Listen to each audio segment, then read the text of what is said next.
Welcome to episode 8 of Timm Talk, the podcast about the DC animated universe co-created by Bruce Timm. I'm Chris Lord. I'm Cameron Dexter. And today it's all about Catwoman. Yes. Episodes, I don't know, 15 and 16, I think. That sounds about right. The Cat in the Claw parts 1 and 2. Pretty good episodes. Yeah. That was a good intro to like this version of Catwoman. Yeah. I'm super brain dead right now.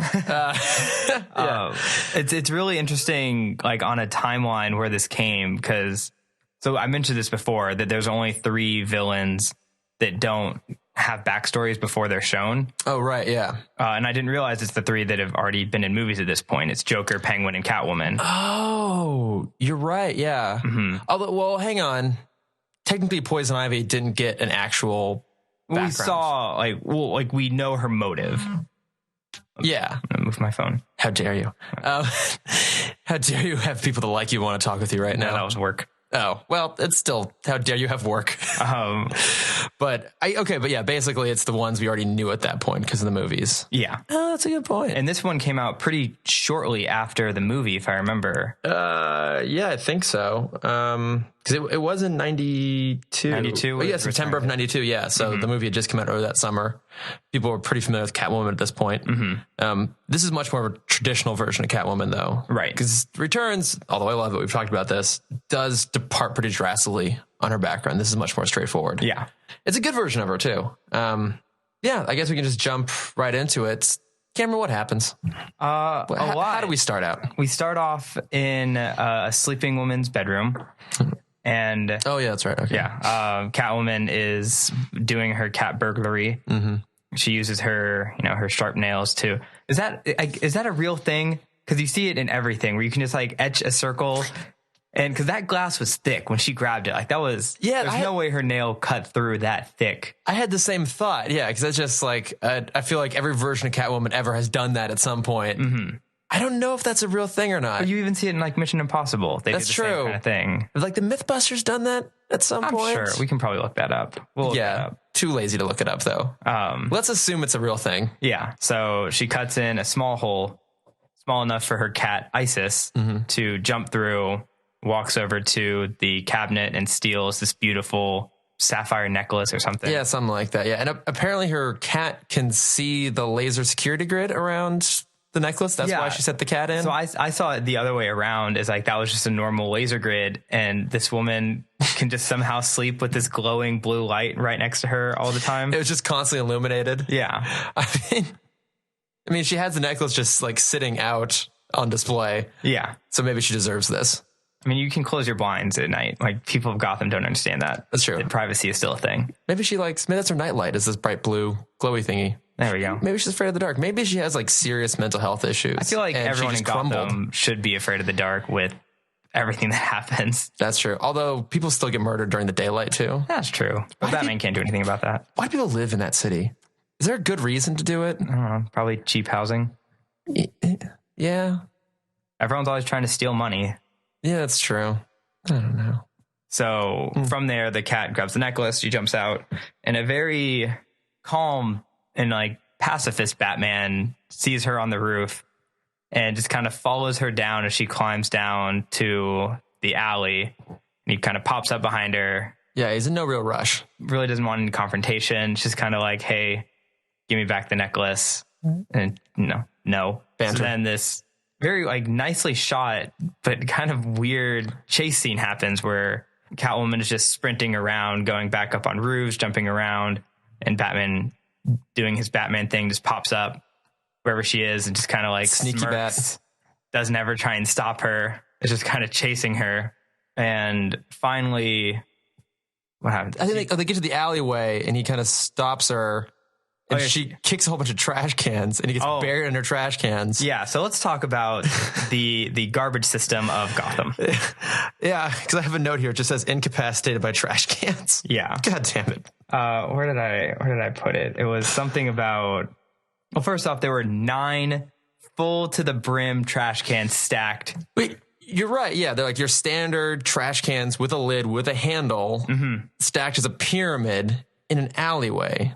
I feel like you could just line the wall of the alleyway. Instead. Yeah, it's a long, empty alleyway. That's just more work for the garbage men, to be honest. Well, and they're round too. So it's like, it's like they have to be like, you can do that kind of like stacking ball sort of thing where they like go between each other. Mm-hmm. You can get a nice like clean line of 9 trash cans without stacking them. But of course we needed something to stop Batman.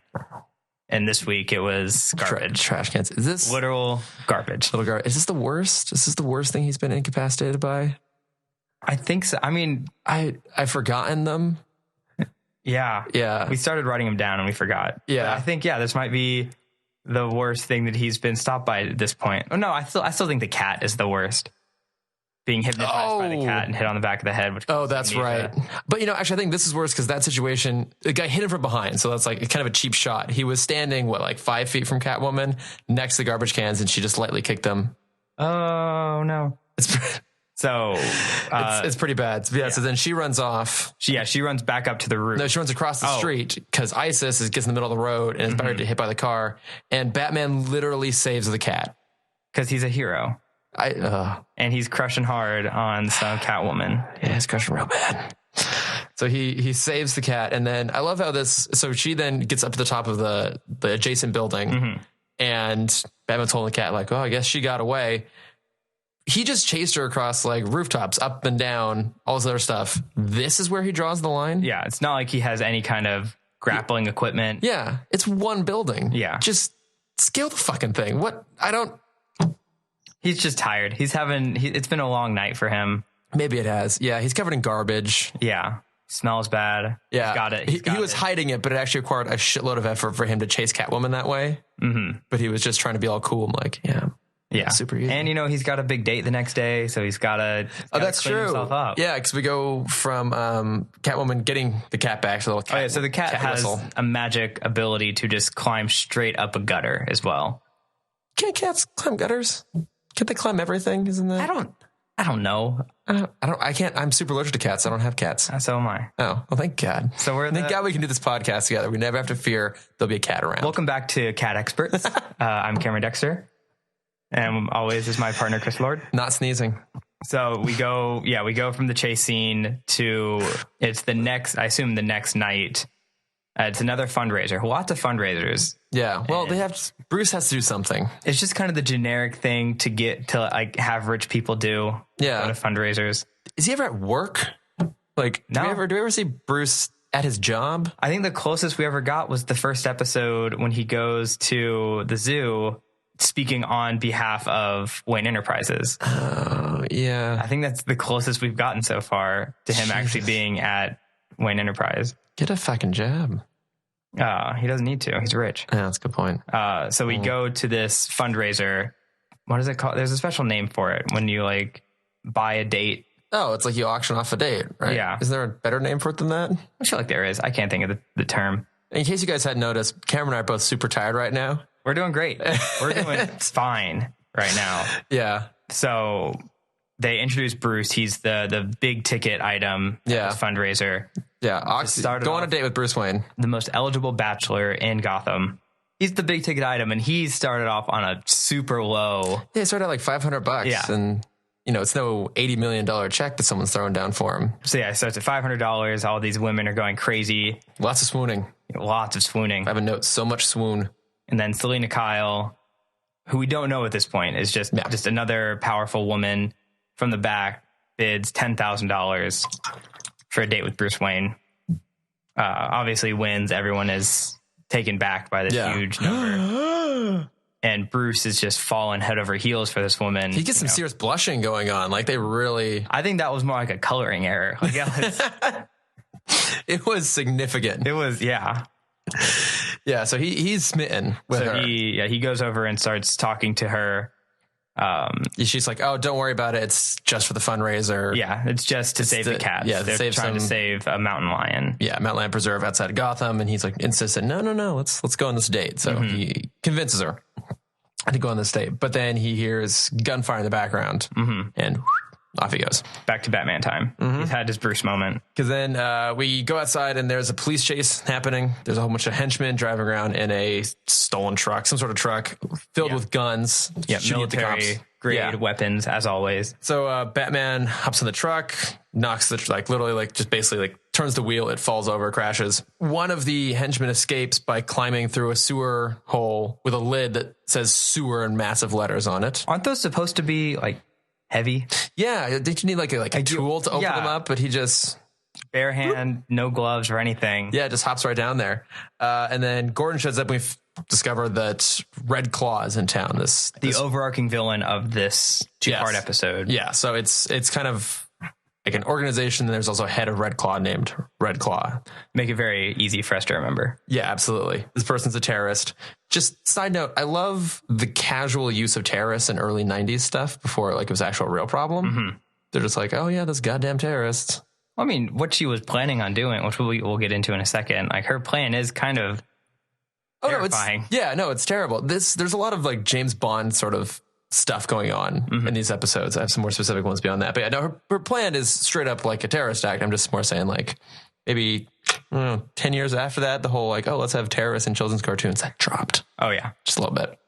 And also they're not kind of Russian. Oh yeah. Also, do you know who the voice? Eastern European? The voice of Red Claw? It's Kate Mulgrew. I don't know who that is. Oh, come on, man. It's Janeway. I don't know who that is. It's Captain Janeway from Star Trek Voyager. Got it. Jesus Christ. Also, Red in Orange and the New Black. I don't know who that is. And one of the moms in Camp Nowhere. So we're going to continue the story. So Batman hears Red Claw and he's insistent on trying to find out who this person is, what this organization is planning on doing. Yeah. But first he has a date. So we go back to do another day jump. We see Selina back in her nice penthouse apartment. Never goes into where she gets money in this. But like we said, there's no backstory yet. And her assistant, Mavis? I call her Velma because there's a moment where she loses her glasses and it just reminds me of Velma from Scooby-Doo. Yeah. Let's just call her Velma because I don't remember her actual name. So Selina is not really excited about this date. She is head over heels for Batman because, he has some fire in his eye and Bruce is just another suit with money who wants to take her out. And then there's the lovely moment where Bruce knocks at the door. She leans up. She's like, I wish it was Batman behind here. They do a really cool effect with the shadow. Did they? It wasn't anything special, but it was how you see Batman emerge from the shadow. They always kind of they all have him appear left to, there's a color wipe, and so they did the same when they opened the door for for Bruce. Didn't even notice. Yeah, it was a cool little moment. Yeah, so they're about ready to leave. She gets a call from her lawyer saying that the land deal she's trying to secure has fallen through. That land deal that we learned so much about already. Yeah, this incredibly important land deal. Someone swooped in and took it from her. And we learned that it's Multigon, insert generic business sounding name here, and that they want to develop the land. And there is kind of a fun moment where Velma, says, "Oh, hey, maybe you should spend time with Bruce Wayne. He might be a good connection at least." And then when Selina finds out that Multigon has bought the place, she's like, "Well, Bruce asked, can I help?" Oh, if you can get me a meeting with the CEO of Multigon. It's like, "Oh, what time?" Picks up the phone. Landline. Picks up the landline. That was great. Good old landline. Yeah. Yeah. Imagine he knew the number off the top of his head. Well, he's Batman. He knows these things. Yeah. Yes. Then we're out at the Multigon headquarters with Mr. Stern. Yes. I believe. Mr. Howard Stern. He's talking about their plans to develop the land and build this big, country club hotel. Yeah. This kind of resort combo. Sort of thing. Yeah. And he plays a little jingle on not even a full piano. It's like a little panel. It's like a fourth of a piano. Yeah, it's a tiny little section of a piano with piano keys. It plays it, and the floor. Ode to Joy. Yeah, the floor opens up, and this massive model comes out. And which, by the way, is awesome. It is awesome. I mean, this is like a very James Bond moment. Yeah, so he just reveals his floor model. Yeah. So the floor model pops up. I'm not encouraging this. I'm just making up for all of my lack of puns from the last episode. Your lack of ice puns. I know. That's so bad. So the model pops up, and that is super cool. Yeah. That building, though, that room has so many secret compartments in it. Oh, yeah. Holy shit. Because even after the floor model pops up, which would require its whole own separate floor below for that to work, Bruce and Selena leave, and then another basically wall slides up and Red Claw steps through. And there's this like massive tunnel behind her. And we see even later in the episode, if you continue playing the song, a second wall will rise up. Yeah. And all these like secret consoles pop out. Like that is amazing. Like there just must be nothing around that one room. I feel like you would also, if you look at like the blueprints of that building, not even the blueprints. If you're just walking into the doorway, like you've got to be curious what this like, it's like this random like jolt of wall is doing. All this empty space over here. Anyways, we're getting nitpicky. We are. We're getting very nitpicky. Well, we've learned. Actually, I want to ask you this question: is it cooler to have the Shakespeare head and button that opens the bookshelf like Batman? What is that? In the 60s, yeah, it's the Shakespeare bust or the Bat poles, or Batman Begins, where he also plays the piano melody which opens the bookcase. I'm gonna go with the Shakespeare bust. At least that's the one I'd rather have. I mean, it's easier to break into it, harder. The piano keys are proven to be pretty easy to break into because why does he play that for them? Because once you know the tune, you just little jingle, jingle, boom, off you go. Why would he reveal his little secret there? But I'd rather the Shakespeare bust. What about you? Okay, I think I'd rather have the piano. You know the piano? I think it's so cool. I feel like a few years ago, I want to say it was like Sideshow Collectibles actually made the Shakespeare bust with a switch on it that would turn on electronics. I've been trying to find one ever since, and like they're impossible to find because I want one. It'd be cool. I don't even know what it would turn on. Just like a light switch, the microwave. Yeah. Now I need a secret compartment too. Yeah. What's happening next? They're still in Stern's office. Oh, that's right. Both of them are at the point where like, okay, obviously our current personas can't do anything right now. Stern isn't going to give up the land. So we're both they get back in Bruce's car. Yeah. Like we need to postpone the state. We're going to have a late night. And Bruce is like, oh, I also plan on having a late night. Yeah. Wink. So then we have the great back-to-back like costume change scene. Then Bruce goes out to just generic gangster meeting. I don't think anyone's even named by person, but yeah, he crashes this thing, roughs him up, and it's like, Red Claw's in town. You're going to tell me about it, or I'm going to make your guys' lives even more of a living hell than I already do. And they're just like, why not? Okay. Yeah, we can't do anything about that. That scene did kind of remind me of the gangster conference from Batman in '89. Obviously, it's the Joker in the movie versus Batman here. And one other thing, too, this is really small, but I think this might be the first time someone draws a handgun. Because I think we've only seen Tommy guns up till now. And it was something that I think it was Bruce Timm mentioned in one of the commentaries about business standards and practices, basically just the censorship for the cartoon. They couldn't show recreatable gun violence or like recreatable violence. So notice they're all Tommy guns, which people don't have access to Tommy guns. And I had made a note like, oh, there haven't been any handguns till now. And even then the guy never fires a handgun, just gets knocked out of his hand. I may have just made all of that up. No, we're going to go with it. That's canon. But I think that's a thing that doesn't matter at all. So then now we're back at Stern's office and Catwoman breaks in his office, and then down below somewhere, Red Claw's giving a briefing about a plague that they're going to steal off of a train. Red Claw, if we didn't go into enough detail, is this Mother Russia figure. Oh, yes. Very big, strong woman. Yeah. With a very indistinguishable Eastern European accent. Yes. Delivered by the lovely Kate Mulgrew, who did a bunch of other stuff that you don't know that I enjoy. You should go watch Camp Nowhere. Sure. That aside. So Catwoman breaks in. She remembers that's Ode to Joy, plays it. And like you said, the map pops up again, and then all these other compartments. Yeah, she plays like 2 more notes, and then another compartment opens, and it's got a safe and more plans for stuff. Yeah, so she uses her little spy camera. It's the same one that Batman uses, which I thought was a cute little moment. Look at that. They share the same Kodak. Yeah. There's an elephant skull with a camera into it. With the worst security system ever. But she's been in that room for a good 3 or 4 minutes, walking around, taking photos. And then that camera goes off, and then we cut to the like the security room, and then there's like 6 different feeds from all these different angles showing her breaking into this thing. I like to think it's the whoever did the editing for, or not the editing, the camera work for Mr. Freeze's video is just like whoever some villain editor, whatever, like corporate security guy that it's used in Gotham. He is just really thorough about making sure you get all those angles possible. He dreams of LA. Yeah. And he's like, I will Gotham. be a cinematographer someday. We're going to need 17 angles. Because what if there's only there's one camera in the elephant and then 7 cameras at the safe. Yeah. So you can get every angle of her face. Every single angle. Yeah. The guy's thorough. He's very, very thorough. Probably making a good amount of money too. A lot of need for security in Gotham.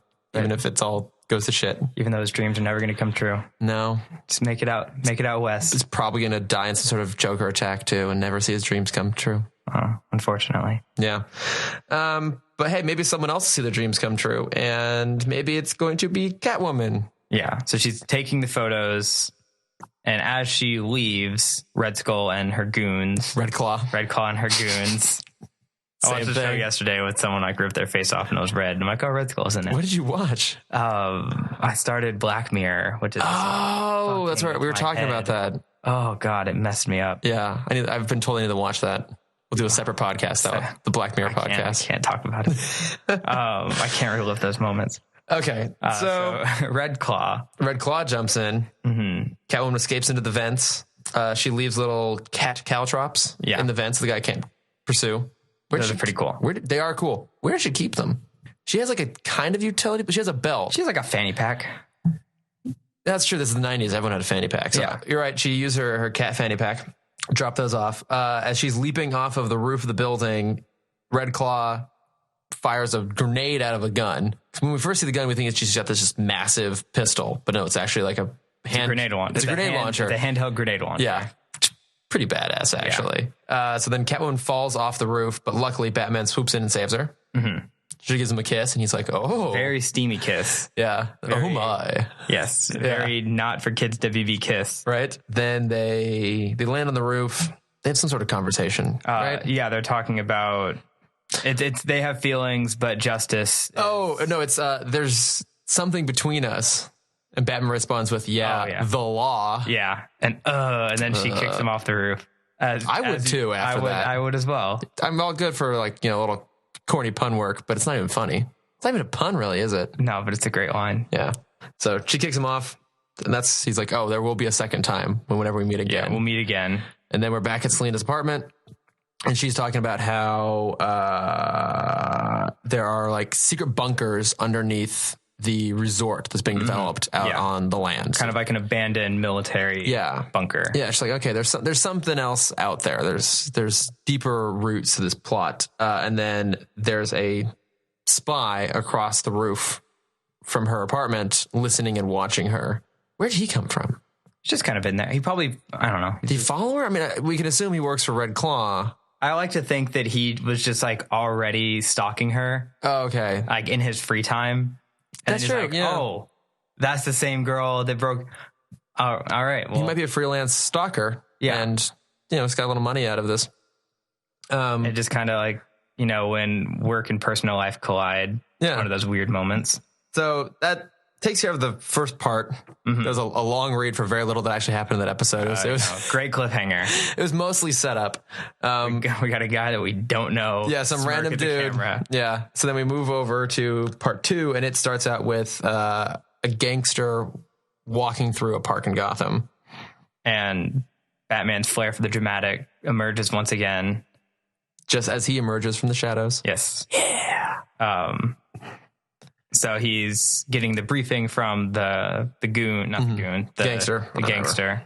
The gangster is basically saying like, we're not supposed to rat on criminals, but these guys aren't like true Gothamites. So, fuck them. Yeah. Have at it. Yeah.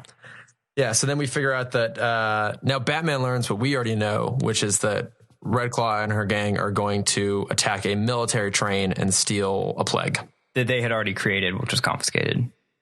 Oh, was that a thing? Yeah.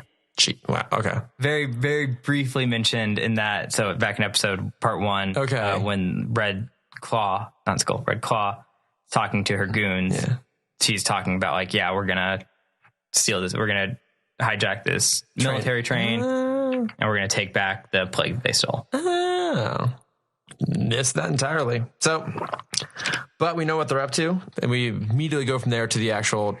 Well, no, actually, we have a brief stint in police headquarters, Gordon's office, which is really awesome. Yeah, it's always good to get a little Gordon in there, and Batman and he are trying to figure out where the train's coming in. It's on the schedules, and realize, it must be a military convoy that no one bothered to mention anything to the police about. Kind of taking a step back from that, what I think is great about that scene is you see Batman trusting the police. I see what you mean. Yeah, he went there directly. This is kind of the first time we've seen him not charge in alone. Yeah, that's a good point, actually. Yeah, in every episode, like he's always had the ability to. I guess this is also the first time he's not trying to like personally help and stop a villain. It's more just like these are just straight up bad people. Well, but he is trying to kind of not save, but he's being a little bit soft on Catwoman. But you're right, it's not him trying to actually save these people, but these are just criminals. So I had a thought. You were mentioning that he's actually working directly with the police. Have we actually seen the bat signal yet at any point in the show? I don't think so. No, I think I remember reading in the Batman Bible that Bruce Timm didn't want to use the signal. Oh, interesting. So I don't think we're going to see it until New Batman. Yeah, maybe. So he's with Gordon. They find out it's like this secret military train, and so there's no security on it. And so then we jump to the train. Red Claw shows up on a rocket sled, which is awesome. That is a cool thing. Unnecessary, but awesome. Totally ridiculous. Yeah, they must be quite well funded if they're creating plagues, buying massive pieces of land, and having rocket sleds. Want that rocket sled? Yeah, so they like decouple the passenger car and gas the baggage car, and then they grab the container. Batman swoops in on the Bat-Glider. I think first appearance of the Bat-Glider, right? I think we've seen it once before. Have we? I'm pretty sure. We probably have. I don't remember. I don't either. Anyways. Yeah, so he lands on the roof. Yeah. And then the greatest delivery from Kevin Conroy. Red Claw, a woman? A woman? Jesus. And she's like, well, of course, women can be villains too. And then Batman with another great line saying that he is an equal opportunity crime fighter. Yep. I know what they were trying. They were trying to be progressive and not really succeeding. Yeah. That was fine.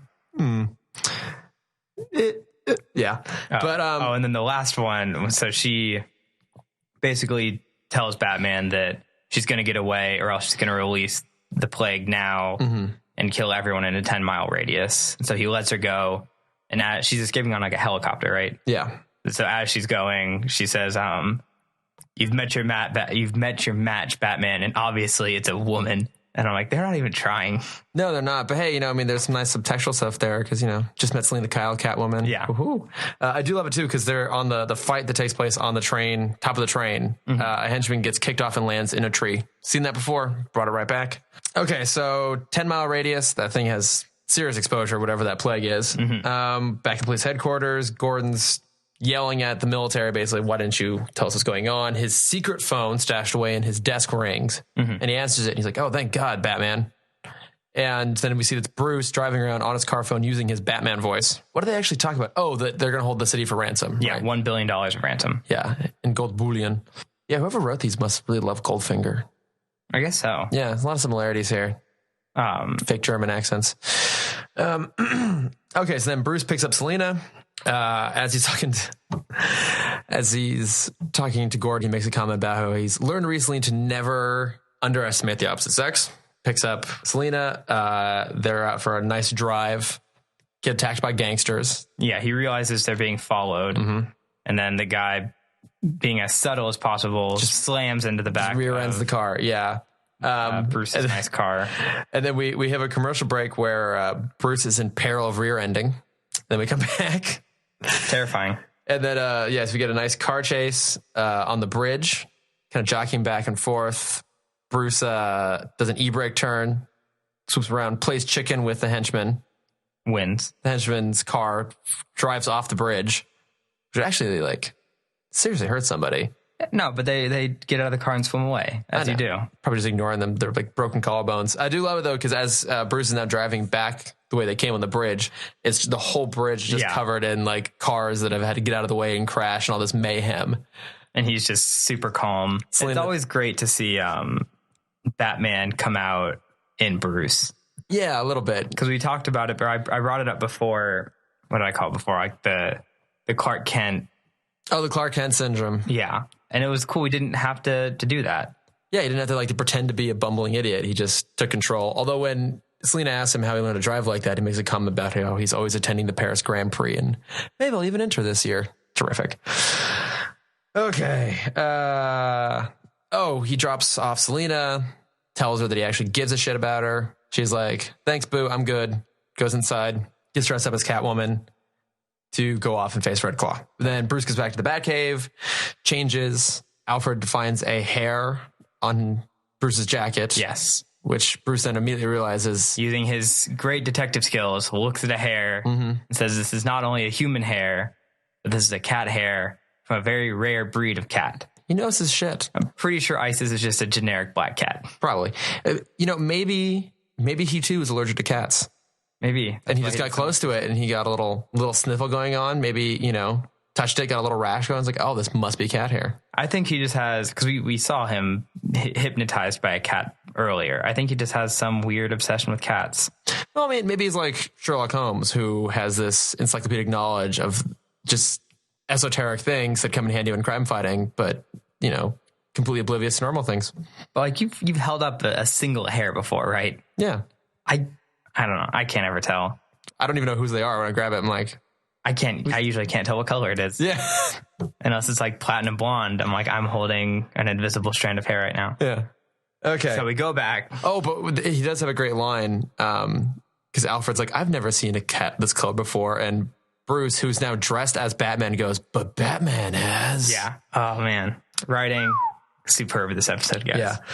So then we're back at Selina's apartment. Selina just left to go fight Red Claw. And then Velma Mavis had made some lemonade, I believe. Okay, were you also waiting for either that pitcher to drop? Yeah. I thought it was kind of like a very subtle, like Chekhov's gun sort of thing, where it's like she walks in, she's carrying this pitcher. We know someone's breaking in, like, she's going to get spooked and drop it. And it didn't. What actually happened, which I was surprised by, she used it as a weapon instead. And I was like, oh, right on. Mm-hmm. Yeah, see?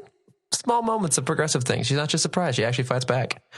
Something else happens. So the goon that we saw at the end of last episode and in the car is breaking into Selina's apartment because, they have information that they shouldn't have. Chases after Velma. And as he's about to attack her, Batman grabs his wrist. He showed up just in the nick of time. Mm-hmm. Stops the assaultant, the goon. The assaultant, I like that. Yeah, whatever. And Velma in Velma fashion, as she is thrown against the wall, loses her glasses. So the next part is all a little blurry. She's trying to make out what's happening. Finally finds her glasses as Batman and the goon go off the balcony. And then Batman kind of pops up again. She freaks out. And he reveals to her that he knows who Catwoman is. He knows the Selina Kyle's alternate ego. And it's like, I care about her. I want to make sure she's safe. Mm-hmm. And then in typical Romeo Juliet fashion, Velma says that Selina Kyle is in love with you. In the 48 hours you've known each other, she's fallen head over heels. And as is Batman, because just like Harvey Dent, he's just, everyone in the city is just it's a city filled with danger. You could die any day. People move fast in their relationships. They do. Right? There's no time to fuck around. You just get to it. Right. Plus, you absolutely always want to lock that down, knowing that your partner is probably going to get killed in a horrific accident. Or as a supervillain. So, lock it down. Yeah. You'll be good. So then Bruce is in love with Selina, but Selina is in love with Batman. So we're now on a CW show. Absolutely. Oh, fuck, you're right. I know where they got it from. Welcome back to The Flash. Oh. All right. My thought went to Smallville before it, though, which was, I'd say, probably even worse for that. I love Smallville. Oh, God. Less said, the better. So then we're out at the Multigon site. Catwoman's out there. She gets caught by a henchman, but quickly disables him, ties him up, and then leaves him tied up next to a vicious mountain lion and just walks off. That dude is dead. Nah, it's just the cat's just playing with him with her sharp claws, just batting the shit out of his face. That dude's dead. Yeah, probably. But she doesn't care. As we'll find out later in this episode, I doubt he's the only henchman killed this evening. She doesn't care. No, she doesn't. Batman. She doesn't have the same oath. So then they're out there. Batman saves Catwoman, but then they both end up getting caught. And they're tied up in the middle of the bunker, and the full plan that doesn't really make any sense is revealed. Oh, God, no, it doesn't. So let's just quickly go over what the full plan for Can you recap this for me? Because I'm too tired. Because I had to go back and like actually look up and like research what the plan is. Red Claw's plan. Step 1, buy the land over the military base, over the bunker. Yes. Completely unnecessary. Mm-hmm. Step 2, attack the train. Well, step 1, make plague. Yeah. Plague gets lost. Mm-hmm. You're right. Okay, yes. Then buy a facility, which they don't need. Rob the train. And then she basically says the plague is too strong to use on the city. And so instead, she's just going to release it inside the bunker just for Batman and Catwoman. And instead, she's going to use a placebo plague. They know she has it. Yeah. So she's going to use the placebo to drop on Gotham, take the money. By the time they realize that they're not dead, she'll be gone. Do you think she changed her plan at the last minute? She was like, oh, I have to find an elaborate way to kill Batman and Catwoman. Why don't I just use this convenient plague I got lying around? Well, what I think it is there are two storylines going on side by side. You have Selina Kyle and the land. Yes. You have that whole thing happening. Yes. And then you have Batman and the virus and that whole thing happening. Yeah. And they're like, what's the easiest way we can just combine these two stories? Right. Like, what if the villain is the one buying the land? Yes. The land snatch. Yeah, it doesn't really quite make sense. Again, feels very James Bondy, though. It's like, oh, the villain's hideout. Yeah, so Red Claw leaves the canister of plague in the same room as Batman and Catwoman, who are just tied up back to back and sitting on a box. So it's not really that secure. Also, the plague is eating through the container. No, she dropped a drop of acid on the top. Fuck, I was not paying attention to this at all. Yeah, because she pulled out like a little dropper. Yeah, a little eyedropper. Yeah, and doesn't say anything until she's walking out, and it's like once the acid breaks through the top, I'm like, there was no indication that I thought that was just water. Yeah, okay. I'm glad I wasn't the one who was a little confused by that. Well, so then she walks out, leaving them to die. Mm-hmm. Brilliant. And then Catwoman says, oh, this needs a woman's touch, and starts cutting through with her claws. Why they waited till then to cut through, I don't know. Because they wanted her to be gone so they could have their romantic moment together. Yeah. So they claw through it. And then, yes, they run out of the room, and Batman's like, I got to contain this plague. So Catwoman, you run off. I'm going to contain it. I love what he sees as containment protocol on this. It's what we see in everything. Yeah. Just blow it the fuck up. Yeah. Luckily there's a full gasoline tanker truck stashed away at this military base that Red Claw never needed in the first place. Mm-hmm. So he just dumps gasoline all into the hallway, dumps it in and around the plague canister, which is now leaking smoke, runs back, grabs a grenade. Grabs a hand grenade. Gets into the tanker truck, drives off towards the sealed steel door, and as it's pouring gasoline out of the back of it, pulls the pin and throws it. Yeah, super badass moment. The whole place goes up. It's not just one explosion. It's like 4 explosions. It's a shitload of them because the whole room is filled with boxes labeled, TNT explosive. And we've talked about this before, that everything in Gotham is just full of explosives. Mm-hmm. I suppose it kind of makes sense for its military base to be full with it. Did the military leave it there? Did Red Claw bring it there? Probably half and half. Okay, yeah. But anyways, whole facility blows up, and you think, okay, well, maybe at least, so like the fire will be contained inside the building and will burn out the plague, and then it'll burn out. But no, because Batman busts through the door, trailing flame out of the back of this gasoline truck, jumps out of the thing, lets it crash into a helicopter, and sets the whole place on fire. Now, Cameron, do you remember what's underneath, or excuse me, like what the military base is underneath out there? The lion habitat. The habitat containing the endangered mountain lions. The habitat which Batman has now just lit on fire. That's fine. like a serious fire. But they're not going to die from the plague.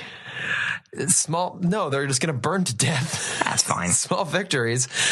But take what you get. Yeah, but the police do show up. Because like, oh, right where Batman said they would be.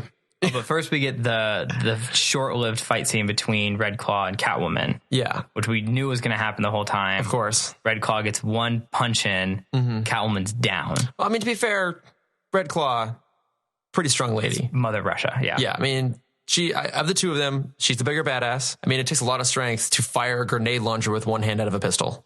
So as she's going in for the kill, she turns around in the same mountain lion we saw before. Who's done eating the henchman. Pounces on top of Red Claw, and they go tumbling down into like the little reservoir or whatever. Something, yeah. And then police show up. Arrest everyone. Yeah. And just let all the henchmen that were standing outside of the facility burn to death. That's fine. The Gotham prisons are just so full at this point. That's true, actually. They can't really. Batman was just kind of doing them a favor. Yeah, so then Red Claw's going to get arrested. We go back to Selina's apartment. What's she doing there? She's no rush. She's not leaving or anything, right? She's just like chilling there, like, oh no, work's done. She just gets back, and as she's like takes off her Catwoman hood, Batman in normal fashion is already there. They have another romantic CW conversation of I love you, but I can't, but I love you, but I can't, because justice prevails. And he throws bat handcuffs on her. I just love the design of those handcuffs because they have little bat wings inside of it. Yeah, it's adorable. That's so unnecessary. Yeah. And those are probably the same ones he uses in the bedroom. Probably. That's why he gave them to her. Yeah. As Bruce Wayne, he uses them too. People are like, wait a minute. Yeah. These bat-themed handcuffs? But just a big Batman fan. He is. He loves it. And then Catwoman gets arrested. So normally I kind of do like the whole, like all the background on the character and stuff. But the thing is, Catwoman's been around since the beginning. She was one of the first female villains ever. Yeah. And I mean, Batman issue 1. She was issue 1. Yeah. So from 1940. Yeah. So I mean, there's tons of stuff to go through and also not that much. At the end of the day, like, she was a femme fatale character. That's kind of where she sprung up from. That was the original idea. And I'd say she's more or less stuck with it since then. So instead of going into like the whole history, I think what we'll do instead is I want to read a quote from Bob Kane. This amazing quote. Basically, someone asked him why they decided to go with cat imagery. And Kane says that one, he saw that cats as kind of an antithesis of bats. And then I have this quote. This is from Bob Kane. I felt that women were feline creatures and men were more like dogs. While dogs are faithful and friendly, cats are cool, detached, and unreliable. I felt much warmer with dogs around me. Cats are as hard to understand as women are. Men feel more sure of themselves with a male friend than a woman. You always need to keep women at arm's length. We don't want anyone taking over our souls, and women have a habit of doing that. So there's a love-resentment thing with women. I guess women will feel that I'm being chauvinistic to speak this way, but I do feel that I've had better relationships with male friends than women. With women, once the romance is over, somehow they never remain my friends. I'm going to give a hell of a lot more credit to the writers of this episode for having progressed significantly in their attitude towards women since good old Bob Kane back in the day. That whole conversation, just like, it started off on why he chose a cat, and it just turned into why he hates women. Well, he hates women. Oh, yeah. He went A to C real quick. Yeah. Well done, Bob. Yeah, not very good. I will say that I think one great thing about Catwoman is that I think in general, she is a great female character. She can often just be sexualized, but she's always really strong, though. She is kind of always doing her own thing. She has her own interests. She does have a moral compass, but isn't always driven the same way that Batman is to follow it. I think a pretty great character. So instead of going through whole history, I'm just going to ask you instead, like, of all the different versions, which one is your favorite?